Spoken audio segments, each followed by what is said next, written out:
Hello everyone.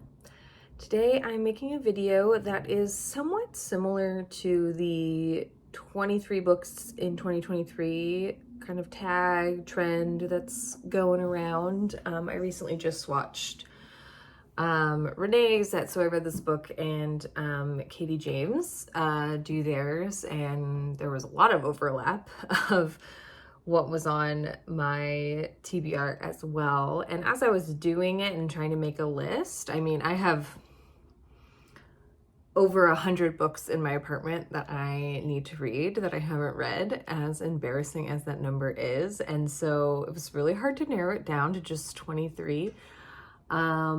And so instead, I thought what I would do is talk about 23 authors that I really want to read more of this year. They might be authors that I've read before, and maybe I have a goal to finish everything in their canon. And then some of them are authors I've never read and would like to leave that space of having never read them and enter into a world where they are part of my lexicon of understanding and experience. So yeah, I'm gonna get started. Please ignore my Cocker Spaniel hair. I just cannot get over the fact that I look like a Cocker Spaniel. See, for reference, Cocker Spaniel. I'm growing out my bangs and my hair, and it's just an experience. It's at this stage right now where my bangs are too long to be bangs, and they're too short though to like rock them. I don't really have a lot of other layers going on right now, so they just look like these little poofs right here, and so I've just been pinning them back. And then I laughed today because I was like, you look like a Cocker Spaniel. So anyway, okay, let's get started. All right, so to get started, the first author that I really want to read more of this year is Toni Morrison. So I read Beloved, here it is, a bit ago, but honestly, it feels like one of those books that I maybe read 3-4 years ago, and it feels like it doesn't count because I don't feel like I was focused and I don't remember a lot, so I would love to reread it. And in full transparency, I am reading Sula right now, and I am almost done, and I am in love with it. So isn't this cover just fucking gorgeous? Yeah, I'm in love with this book. Complicated female friendship vibes. Her writing is so incredible. I don't know what I've been doing and why I have not read one of my country's best writers that has ever existed, basically. So yeah, I really would love to finish all of these. These are all the ones that I currently have. Hi Rosie, that's a little creature that I live with. So yeah, this is what I own so far. I'm trying to really focus on reading what I own.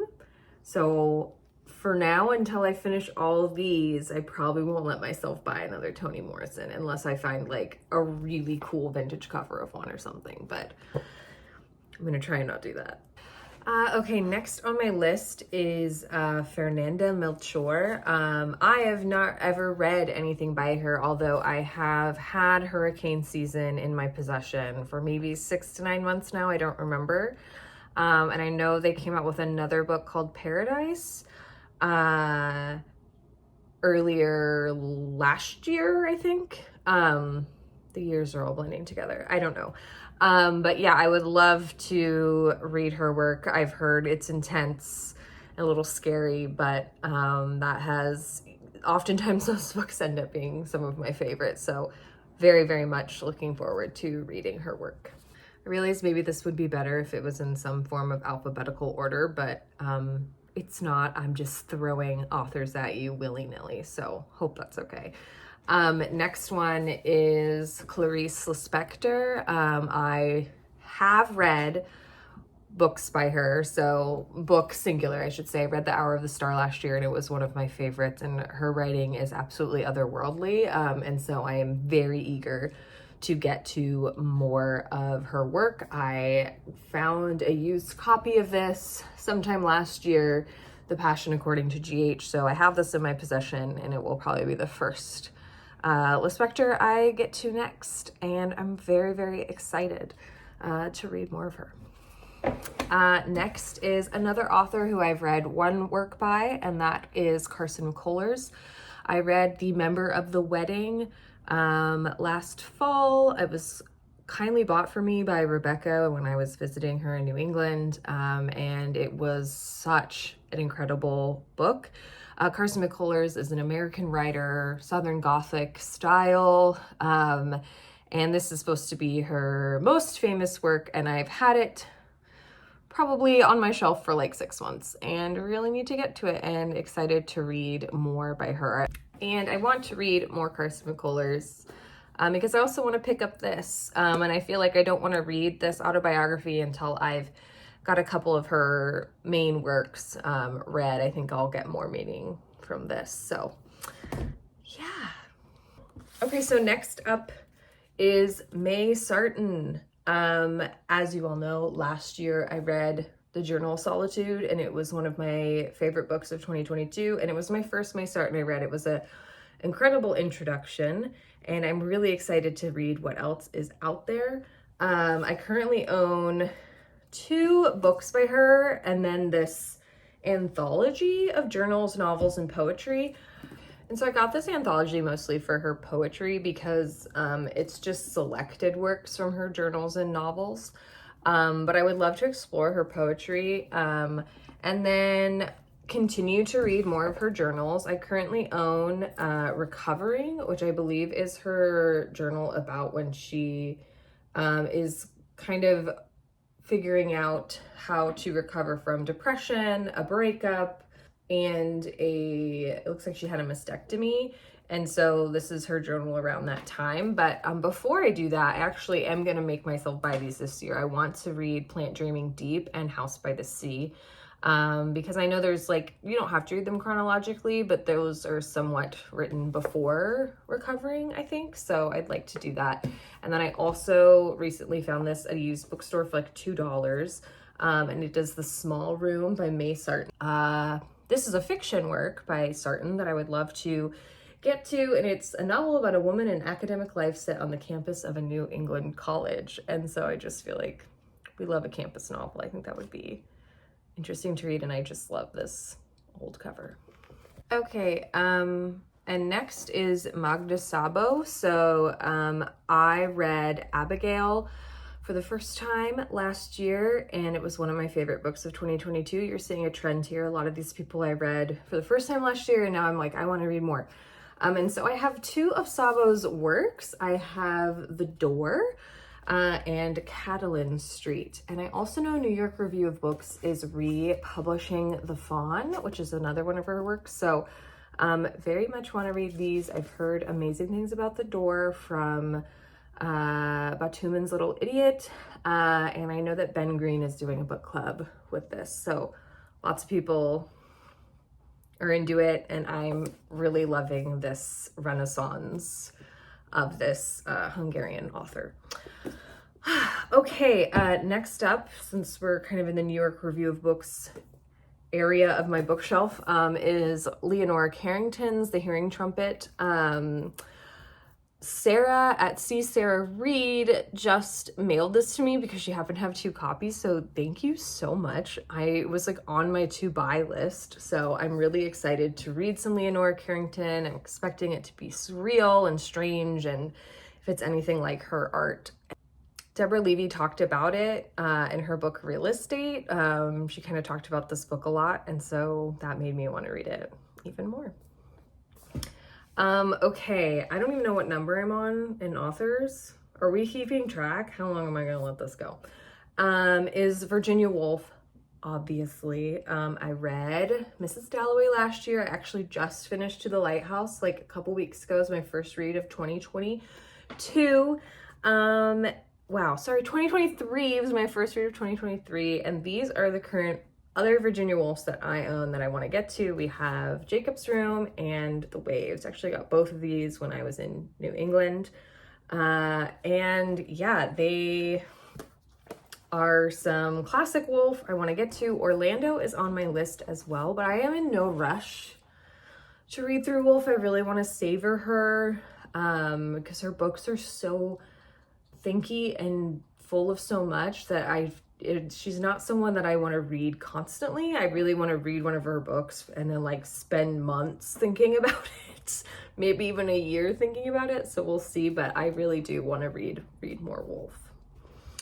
And the next is author I want to read more of / read at all, because I've never read them, is Banana Yoshimoto. And I know they're a Japanese writer, and I found this copy of The Kitchen at a library book sale and very much want to read that. I know this is one of her most popular books, and I've heard just everyone seems to love her novels, so very excited to get to this.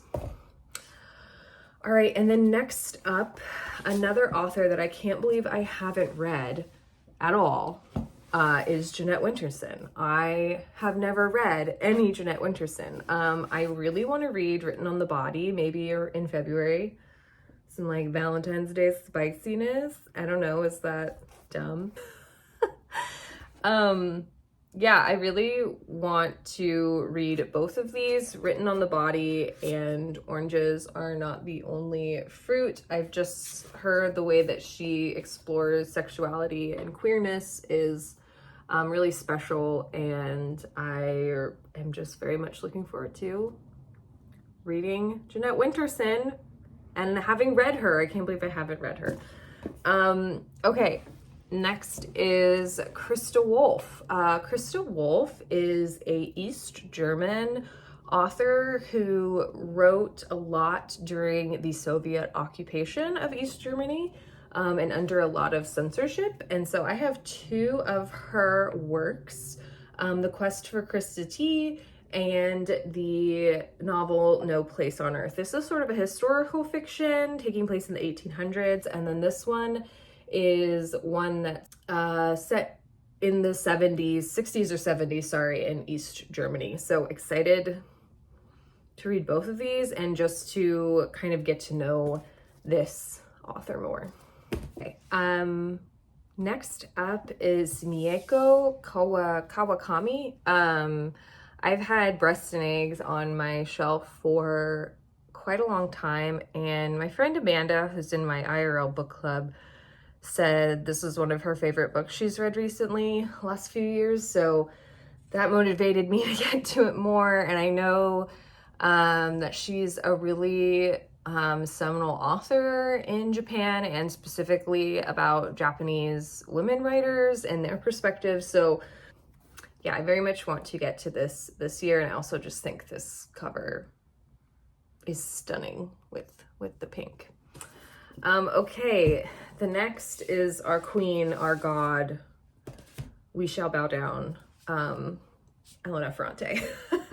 So I've read the Neapolitan Quartet, The Lost Daughter, and I just read Days of Abandonment a couple weeks ago. So you can see already this year, I'm like, I want to read more Ferrante. And so I currently own The Lying Life of Adults and In the Margins, which is her most recent nonfiction release that I think just came out last year. And this is about writing, and this is one of her fiction works. So I would really love to, by the end of the year, at least have read all of her fiction. I think the only ones I have left are this and Troubling Love. I think that's her only other novel, but honestly, Renee just put out a video of how she read all of Elena Ferrante's works last year in 2022, and I wouldn't be mad if by the end of 2023 I had read all of her canon. That would be pretty great. She really truly is I think one of my favorite writers of all time. Like, I have recently just I watched the My Brilliant Friend HBO series over the holidays, and I was blown away, and it made me realize like how much I knew I loved those books, and they were so amazing. I read them all in 2021, and yeah, rewatching it, or getting to experience the story visually was really powerful, and it made me remember how incredible and top tier those books are, and maybe my favorite books. I'm not going to say of all time, but just they hold a very special place in my heart, as they do with many people. She's very popular for that reason. Okay, so that's Ferrante. Another author I want to read this year is Tove Ditlevsen. They were a Danish author, and they wrote a famous work called the Copenhagen Trilogy. You might have seen it around. It's been published in just these 3 sections, but I have them all in one volume that, again, I don't even want to tell you how long I've had this. Over a year and a half is how long this has been sitting in my apartment, and I haven't gotten to it yet because it hasn't felt right. But I'm waiting for the time, and I'm really hoping 2023 is the time to read this and explore other things by this author. All right, next is Rachel Cusk. So I've read a smattering of Rachel Cusk, and by smattering, a few things. So I read Second Place back in 2021. I read Aftermath in 2021, but I did not read any Rachel Cusk in 2022.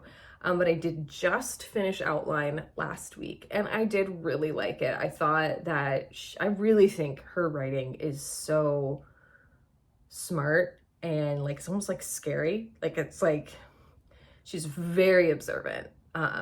Which I really like. And this is the only thing left of hers that I own that I need to read, but this is Coventry, and a recent work of essays. I would love to finish the Outline trilogy this year, since I just read Outline. I think next is Transit, and then Kudos. Hopefully I didn't get that wrong.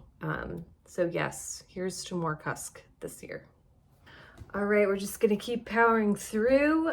Next is Anne Quinn. So Anne Quinn was a British author who wrote kind of in post-World War II England, 60s, I think. She is known very much as a working class writer. Claire Louise Bennett mentioned her quite a bit in Checkout 19, which is what made me want to read her more. I've heard her stuff is very avant-garde, and a little out there and sad. Yeah, so I'm excited to read her. I picked up this book when I was in New York last fall. All right, next up is Anne Carson.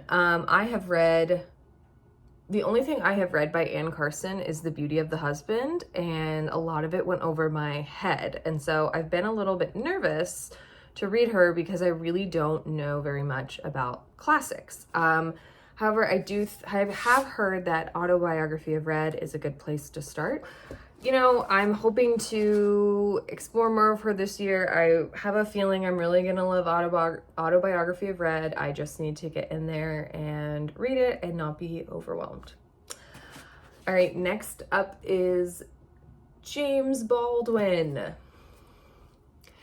Besides seeing his documentary film, I Am Not Your Negro, which wasn't really his documentary film, it was a speech/essay that he wrote that was then turned into a documentary. I have not read any James Baldwin, and that is a crime. It truly is.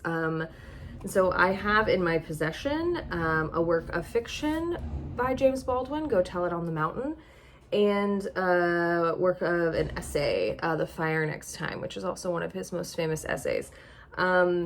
And yeah, congratulations to James Baldwin. You are the only man that has made it onto this list, and the only man that is going to make it onto this list. So yeah, I'm really excited to read him. I know that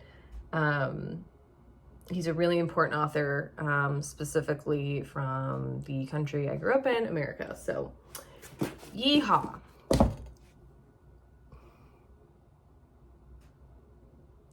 Anyway, excited to get to James Baldwin.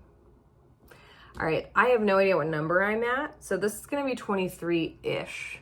Because if at the end there's more than 23, we're just gonna say that that's fine because I get to make the rules. We love that.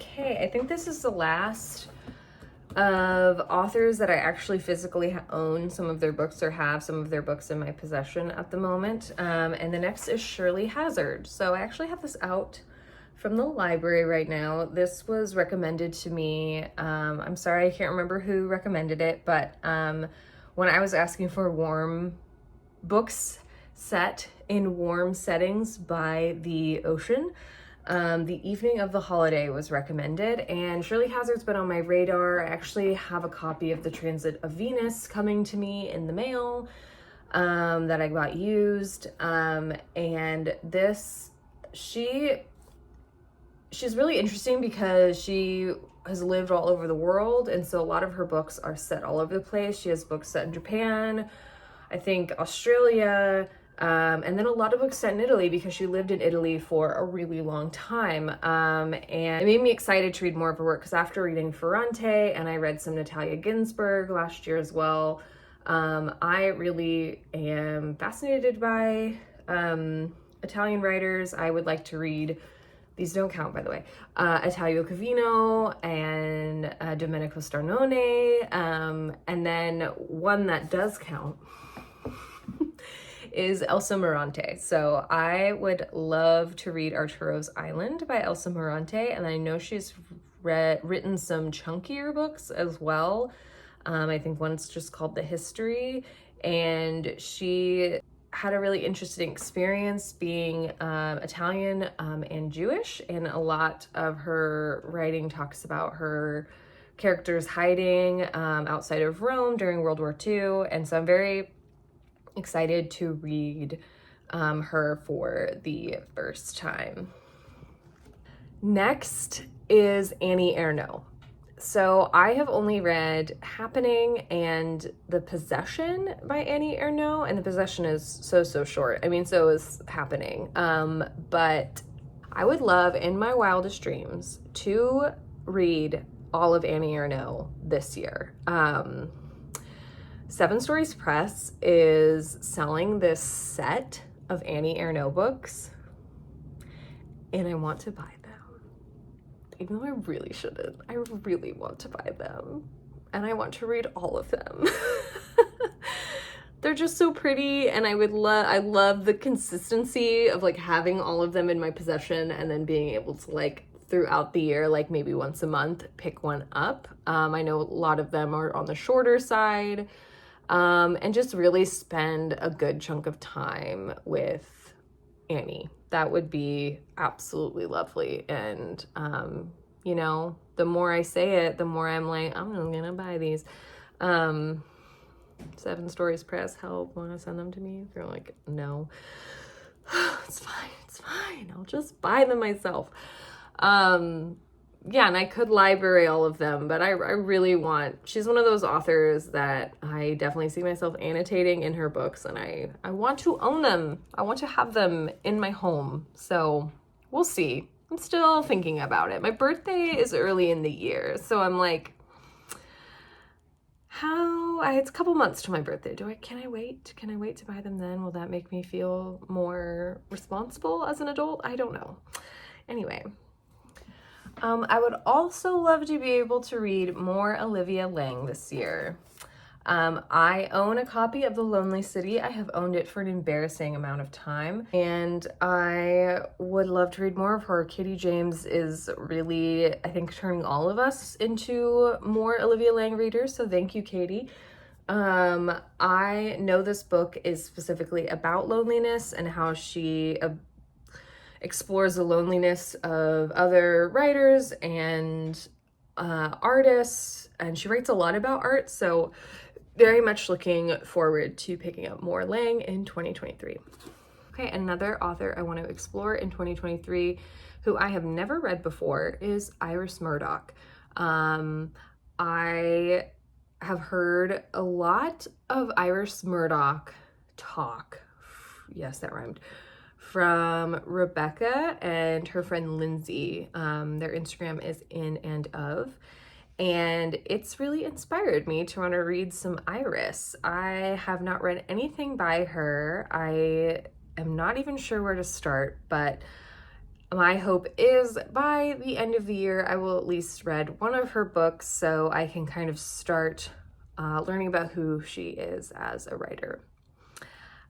Next up, after Iris Murdoch, another author I want to read who I don't own any of their works and I have not read anything of them before, is Helen DeWitt. So I really want to read The Last Samurai.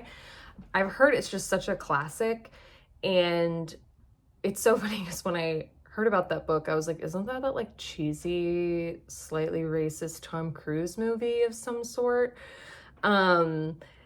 And then I learned it was about like a skateboarding teen or something, and I was like, wait, what? And so I was really confused for a really long time as to what this book was. But would very much love to read some Helen DeWitt, and particularly start off with The Last Samurai. So we're almost done. Next, I would love to read some Edith Wharton. I have never read anything by Edith Wharton. The Age of Innocence and House of Mirth are very much on my TBR, and would love to read a couple of those this year. I could really use some Edwardian English social commentaries. Is it Edwardian or Georgian?